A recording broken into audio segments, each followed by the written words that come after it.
Kita akan membahas tentang berbaik sangka kepada Allah dan berbaik sangka kepada manusia.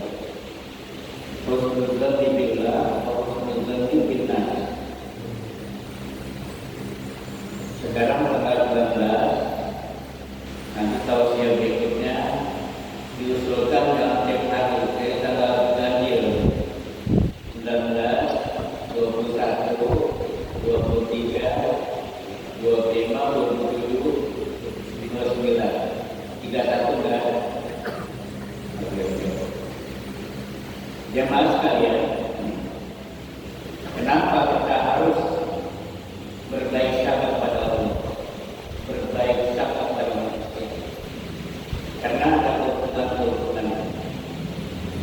Tapi sebaliknya kalau kita berburuk sangka kepada Allah dan berburuk sangka kepada manusia, itu banyak kerugiannya. Jamaah sekalian, hidup di dunia ini bagi seorang orang yang beriman itu dia mihnah atau fitnah, ya. Yang kaya diuji dengan kekayaannya. Apakah dia bersyukur dan menggunakan kekayaannya untuk mengabdi kepada Allah atau tidak? Dia. Bagi orang miskin itu juga ujian. Apakah dia sabar dan tidak menurut pada Allah?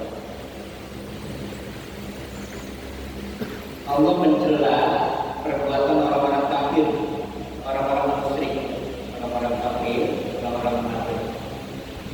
Apabila diberikan kemewahan atau kesenangan dalam hidup, dia mengatakan akraman, Allah memuliakan saya. Tapi sebaliknya kalau dia diuji dengan musibah, dia mengatakan tahan. Ya, Allah sudah menghina saya. Dan bagi seorang muslim, bagi seorang beriman ini, ya, yang enak, takdir yang enak, takdir yang baik itu ujian. Ya. Kalau dengan takdir yang kurang enak, kurang berkenan, seperti kita lagi diuji dengan sakit dan lain sebagainya, tetap kita harus berhusnudzon kepada Allah. Karena apa? Karena ujian itu adalah untuk menguji iman kita. Iman kita kuat atau tidak. Sehingga Allah mengatakan ahasiban nasu ayyutraku ayyaqulu amanna wa hum la yuftanun. Apakah mereka mengira cukup mereka mengatakan kami beriman, tapi tidak pernah mendapat ujian dari Allah Subhanahu wa Ta'ala? Artinya ujian hidup bagi orang beriman itu selalu ada, ya, baik senang ataupun bagi kurang senang. Baik ujian itu melalui anak, ya, melalui saudara, melalui tangga, melalui harta benda, dan semuanya berbentuk. Jadi kalau kita sedang mendapatkan ujian, kita harus tetap berhusnudzon kepada Allah Subhanahu wa Ta'ala. Sebab kalau kita suudzon kepada Allah, maka sulit mendapat pertolongan dari Allah. Misalnya, saya ini sakit terus diuji, ya. Padahal sholatnya rajin, ibadahnya rajin, sakit terus. Sementara saudara saya, tetangga saya, sholat kejahatan, ya, gak pernah sakit.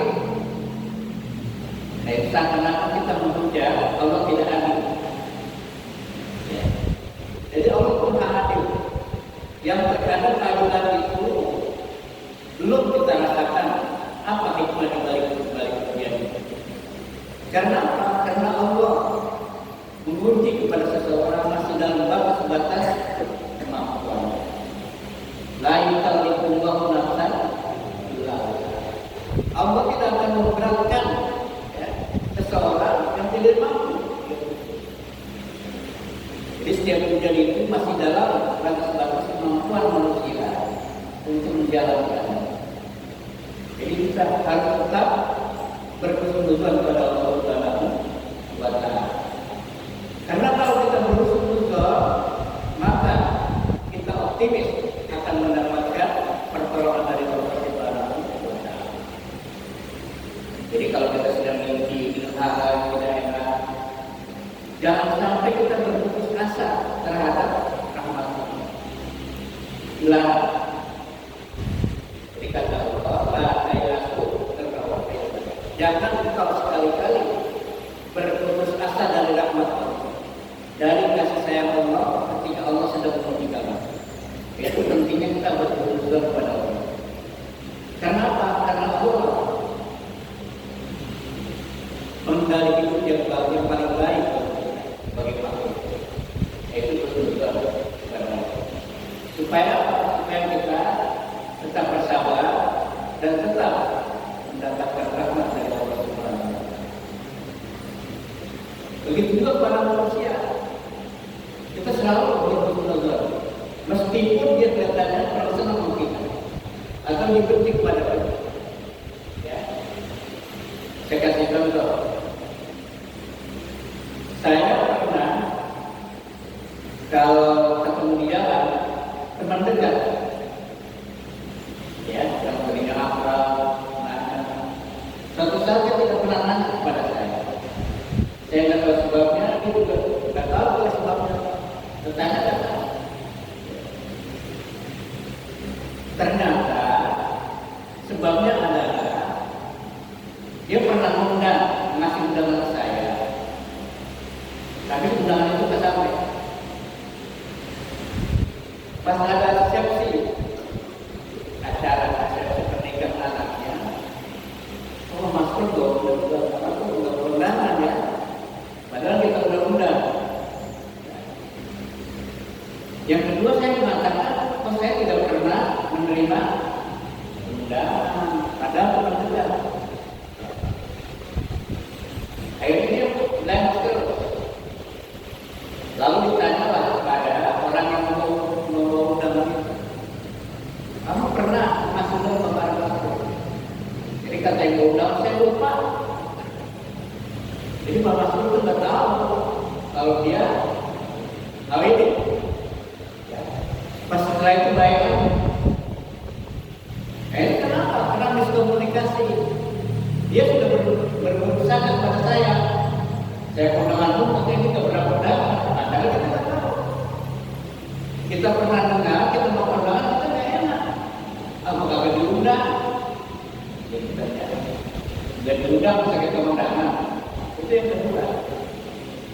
Pernah juga ada teman itu kita tanya nggak pernah jawab. Pas kita tahu dia sedang sakit gigi yang sangat parah. Jadi kagak bisa ngomong, remuk aja. Sebenarnya bukan marah pada kita, dia lagi sakit gigi. Nah, jadi kita harus tetap berhusnuzon, baik kepada Allah maupun kepada manusia.